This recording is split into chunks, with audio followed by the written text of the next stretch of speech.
Escucha este dato.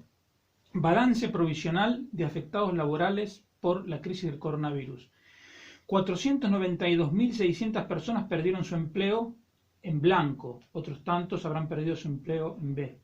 746.900 que están en ERTE, 430.500 autónomos que pidieron ayudas, 80.400 nuevos parados que no tenían empleo anterior.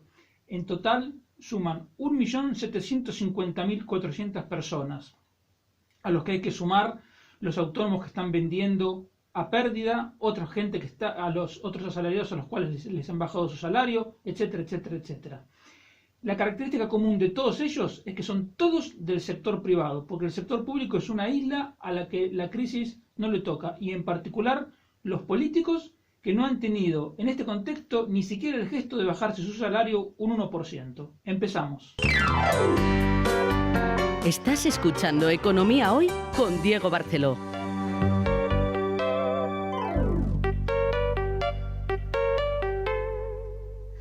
Hola, bienvenido a esta nueva edición de Economía Hoy, como siempre con la ayuda fundamental de Gaby Fernández en el control.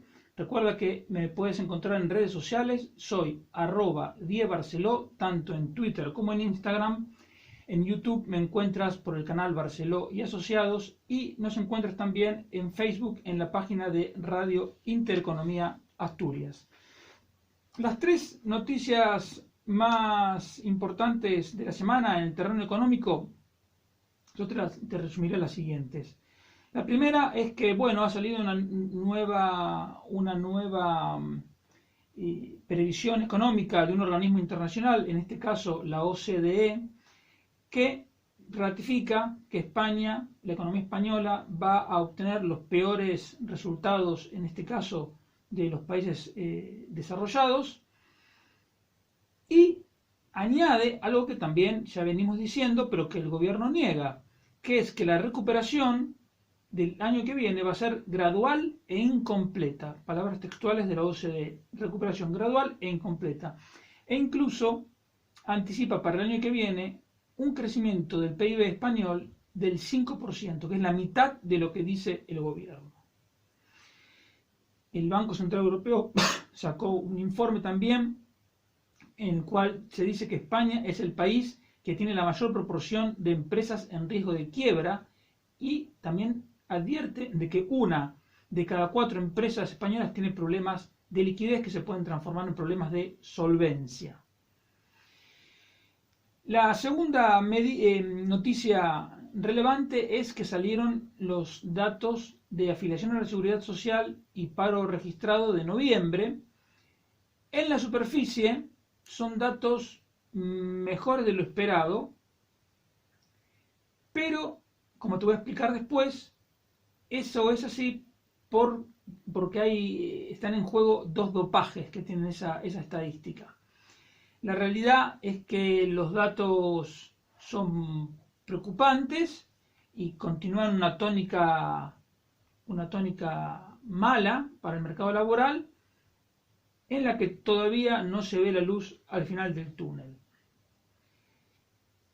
Y la tercera noticia es las declaraciones del vicepresidente Pablo Iglesias, en el sentido de que el gobierno estaría considerando implementar, no dijo cuándo, una jornada laboral de 4 días, es decir, recortar el tiempo de trabajo de 5 días a 4 días.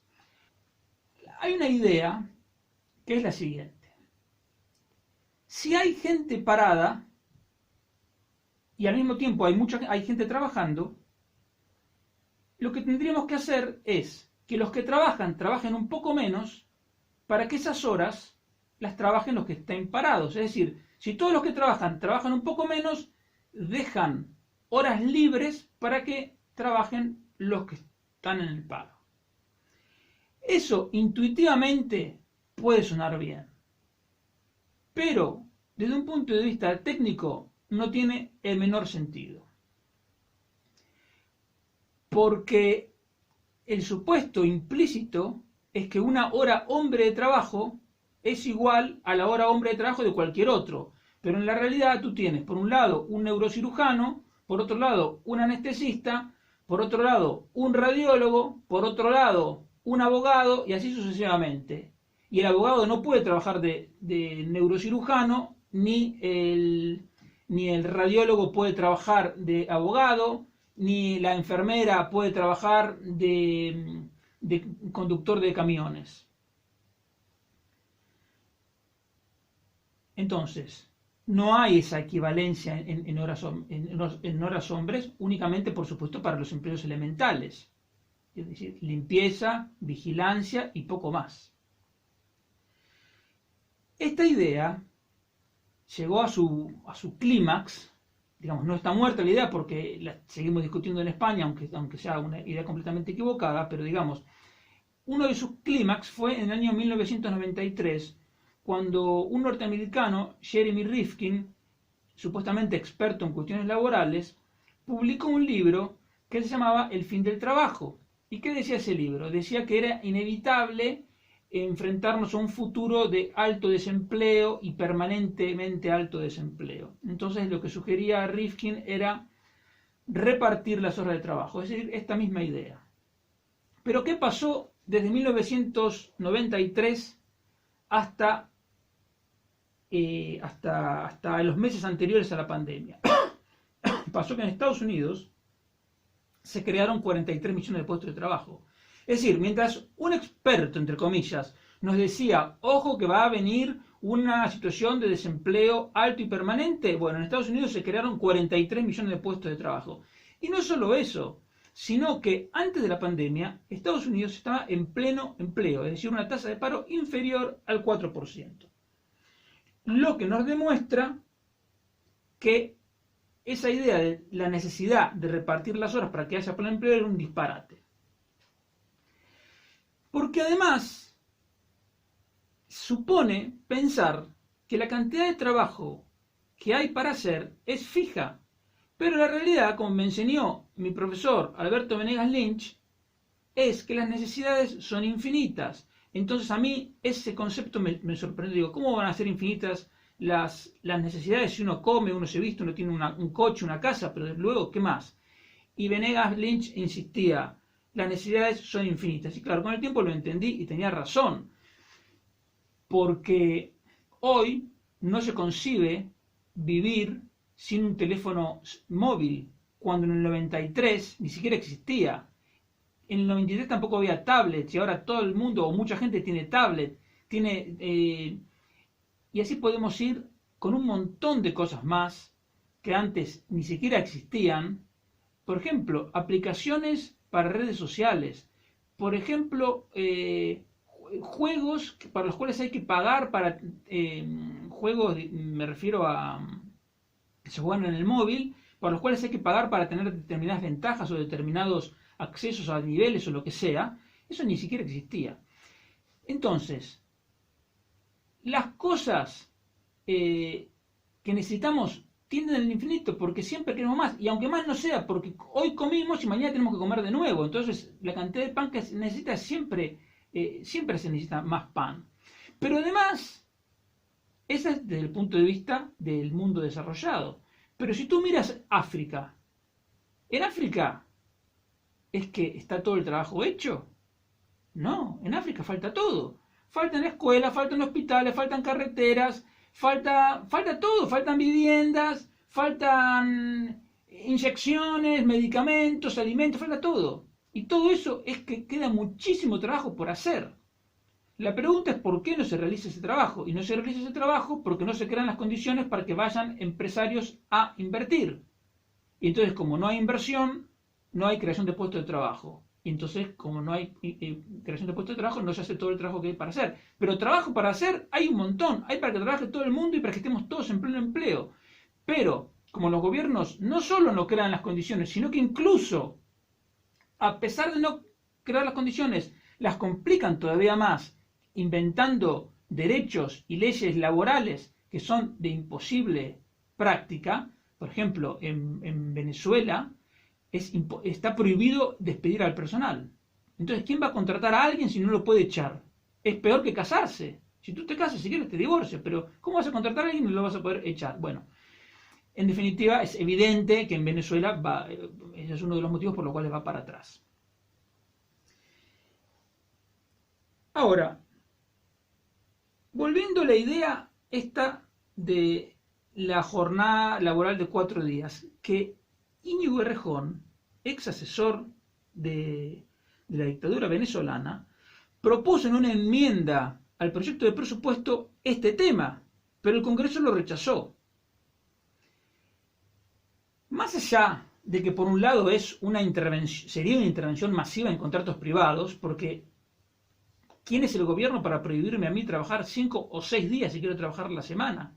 ¿Quién es el gobierno para prohibirme a mí si quiero trabajar 60 horas por semana porque soy un chaval que tengo 25 años y quiero ahorrar para irme a vivir a Nueva Zelanda? O ¿quién es el gobierno para impedirme trabajar lo que yo quiera simplemente porque vivo solo y me aburro, si no? O porque me gusta mi trabajo. Bueno.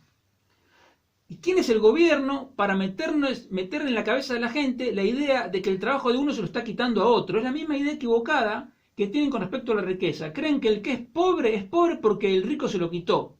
No es así. El rico es rico porque obtuvo cosas a cambio de prestar servicios. O sea, uno o sean sus familiares. No le quitó nada a nadie. Digamos, si estamos hablando de una economía de mercado, de un país, de un Estado de Derecho, nadie puede hacerse rico robando. Uno se puede hacer rico trabajando o produciendo. No hay otra forma. Y si uno tiene mucho dinero, como Amancio Ortega, es porque ese patrimonio, esa riqueza que él tiene, es proporcional, incluso menos que proporcional, a los beneficios que él generó en la sociedad, en este caso la sociedad mundial, porque él proveyó a todo el mundo de ropa de buena calidad a buen precio. Y entonces hizo millonario. Fantástico. Ojalá hubiera un Amancio Ortega en cada provincia española.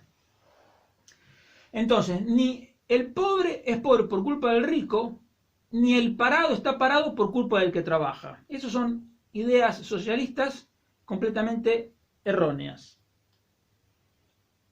Pero, para que veas que los socialistas de todos los partidos son gente que tienen su ideología, digamos, en la cabeza, pero ellos desprecian la realidad, porque evidentemente, si ellos tuvieran aprecio por la realidad, ya se habrían dado cuenta que el socialismo fracasa allí donde se ha aplicado, pero sin embargo, viene hace más de 100 años insistiendo con estas ideas, y le van cambiando el nombre, y les van, digamos, es siempre el mismo perro al que le van cambiando el collar, le van cambiando el peinado, le van haciendo distintas cosas, pero es el mismo perro, y el perro socialista no va a ningún lado. Es el perro de la pobreza. Pero tú fíjate este dato. Dicen Errejón y Pablo Iglesias, asesores de la dictadura venezolana en su momento, que es necesario repartir las horas para que la gente viva mejor, porque hay que trabajar menos, hay que disfrutar más, hacer otras cosas. Ok. Tú sabes que la jornada anual pactada ha pasado. En el año 2000 eran 1920 horas. Y en el 2019 era 1790 horas. Es decir, que en 20 años la jornada pactada libremente por empresarios y trabajadores se redujo en 130 horas. 130 horas equivale a 16 días de trabajo, suponiendo una jornada de 8 horas. Entonces, quiero decir, el mercado, en la medida en que lo dejan, va generando soluciones. Y si realmente la gente quiere trabajar más, o conciliar más, o lo que sea, el mercado puede. Y de hecho lo está haciendo. Otra cosa es que venga el Errejón de turno y diga, no, van a trabajar un 20% menos del tiempo porque lo digo yo. Ahora, no solo se trabaja en promedio 130 horas menos ahora que en el año 2000, sino que además el salario medio ha subido un 3% por encima de la inflación. Entonces no ha funcionado, digamos, ha funcionado relativamente bien. Entonces, puede haber gente de buena voluntad que se confunda con la aparente razonabilidad intuitiva que pueden tener estas ideas. Es decir, bueno, todos trabajan un poco menos y permiten trabajar más. Además, nadie va a perder salario, porque Errejón e Iglesias lo que dicen es que habría que trabajar un 20% menos, pero que los salarios quedan igual. Por lo tanto, eso significa aumentar los costes laborales un 25%. Entonces, cualquier persona que haya estado, aunque sea 15 minutos en una empresa, sabe que si los costes laborales suben un 25% de la noche a la mañana, se convierte en una situación insostenible. Porque los empresarios ganan dinero, pero en la medida en que enfrentan una competencia, digamos, tienen que mirar muy bien sus costes. Entonces, un aumento del salarial o de los costes laborales de un 25% de la noche a la mañana, no hay forma de compensarlo. No hay forma de compensarlo. Entonces, repito, si alguien de buena voluntad pensaba que era una solución, alguien que en su día leyó el libro de Rifkin y dice, bueno, sí, podría ser, lo entiendo, porque insisto, si uno no mira, no tiene las estadísticas a mano, no tiene por qué saberlo. Pero en el caso de Errejón y de Iglesias, yo sospecho.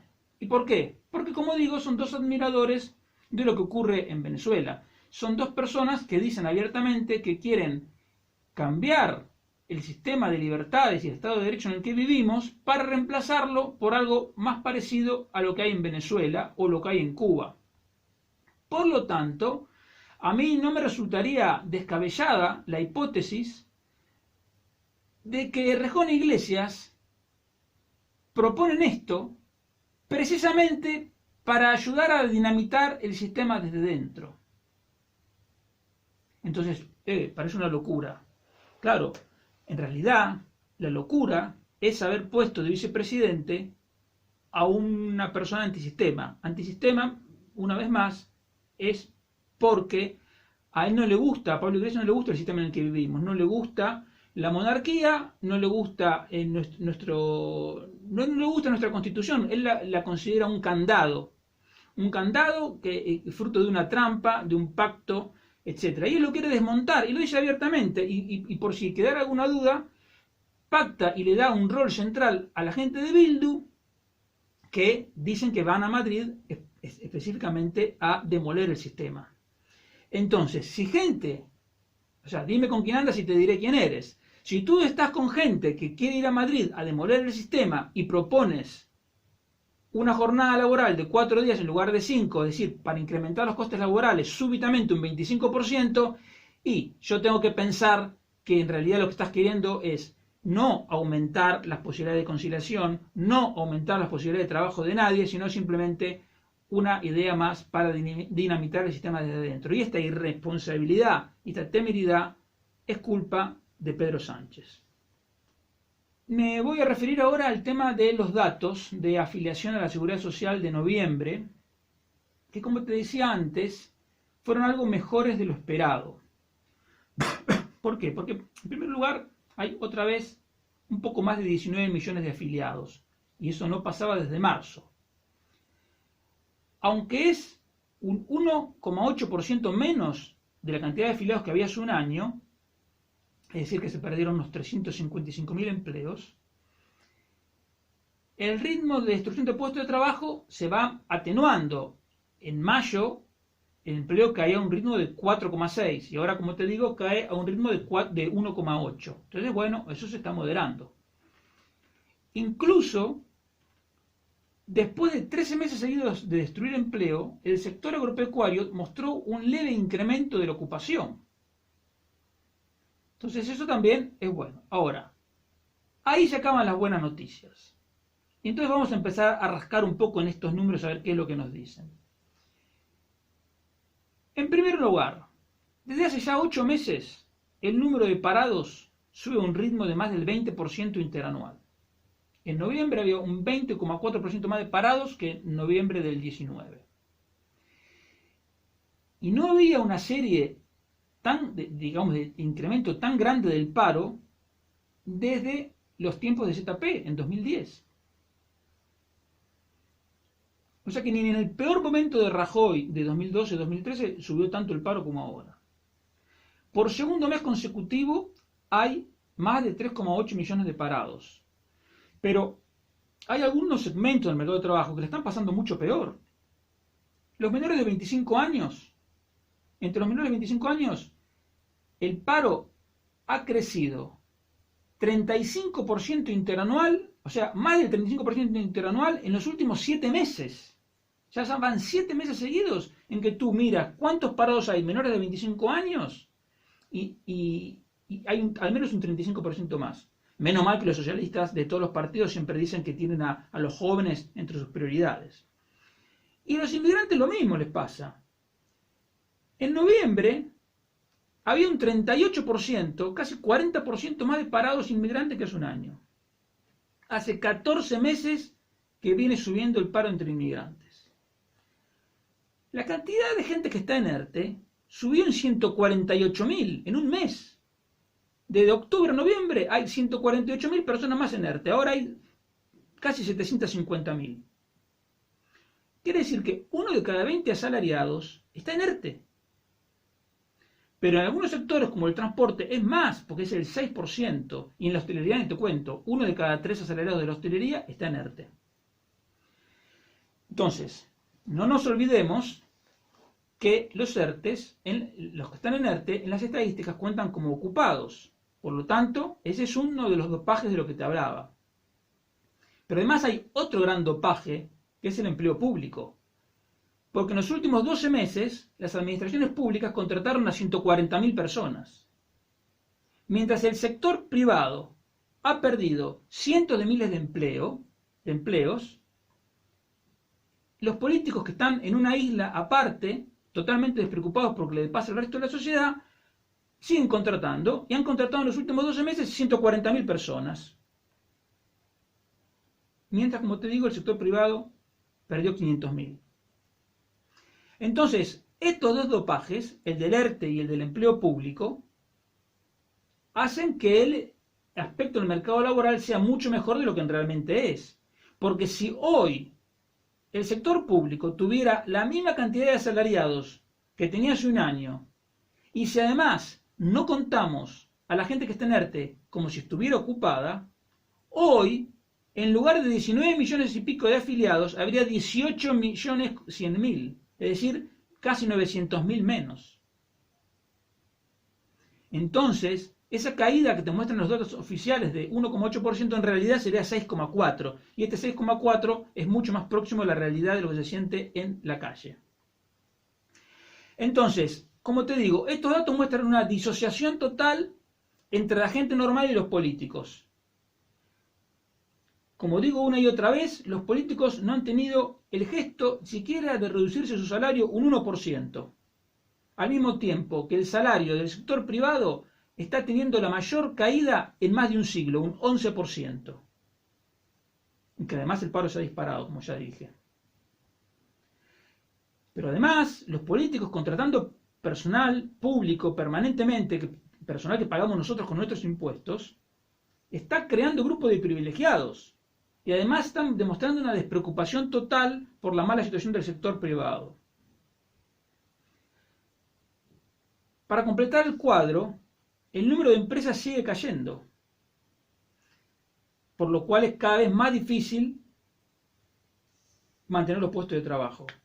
Ahora hay 86.000 empresas menos que hace un año.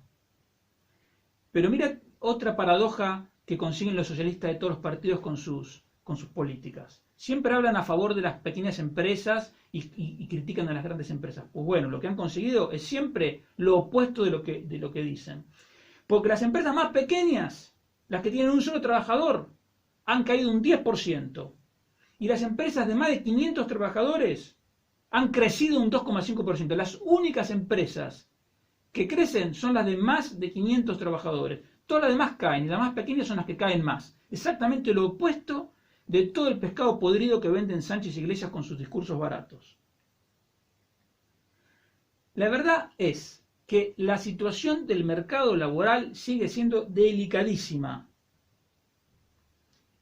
Como te acabo de explicar, los datos de noviembre tienen mucha menos fuerza de lo que parece y no se ve la luz al final del túnel. Y además, la verdad es que no tenemos un plan de recuperación, no hay un plan de recuperación, solo se ha decidido que el gobierno gaste todo lo que no tiene, a la espera de poder gastar más cuando llegue el dinero europeo. Pero, como siempre te digo, ya deberíamos haber aprendido que el aumento del gasto público es una historia que siempre termina mal.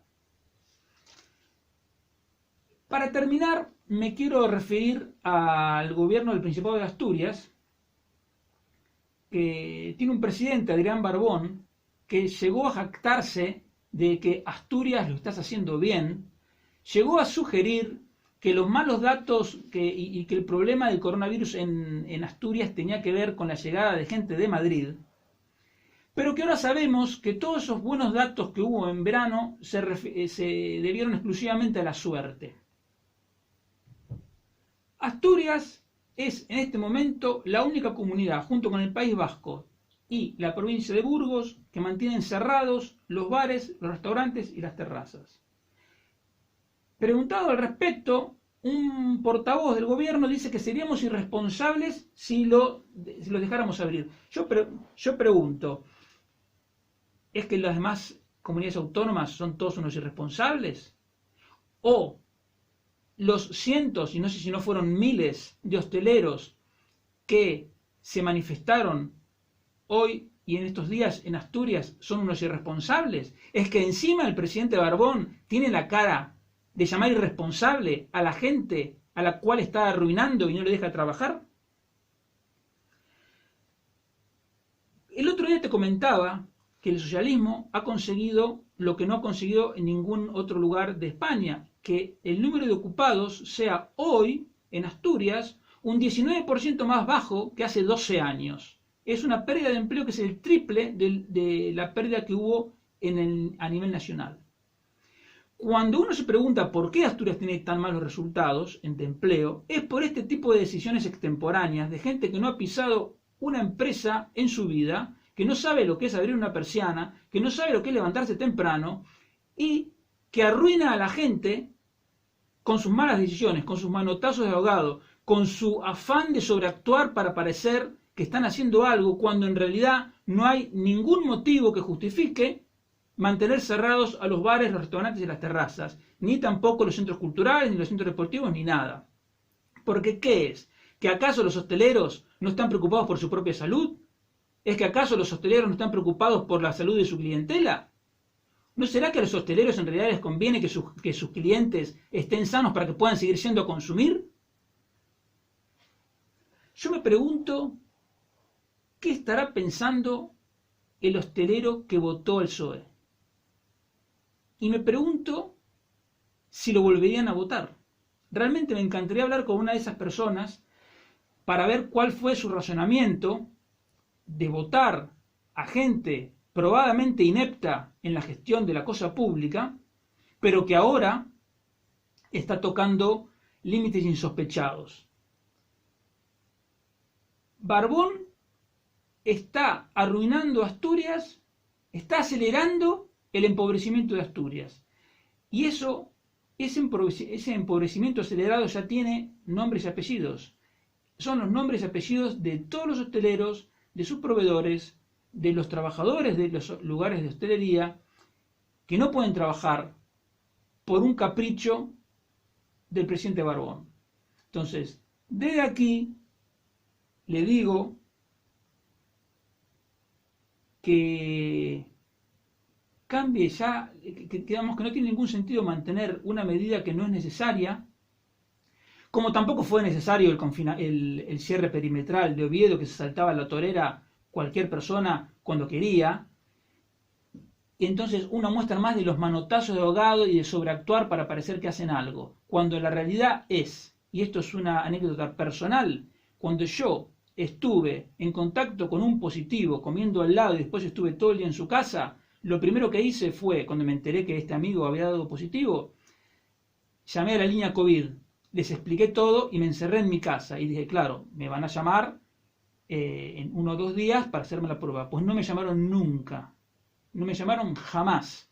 Entonces, cuando volví a llamar y me dijeron, no, ya verán, ellos decidirán, fui y me hice la prueba yo, pagando los 50 euros que me cobraron, y por suerte di negativo.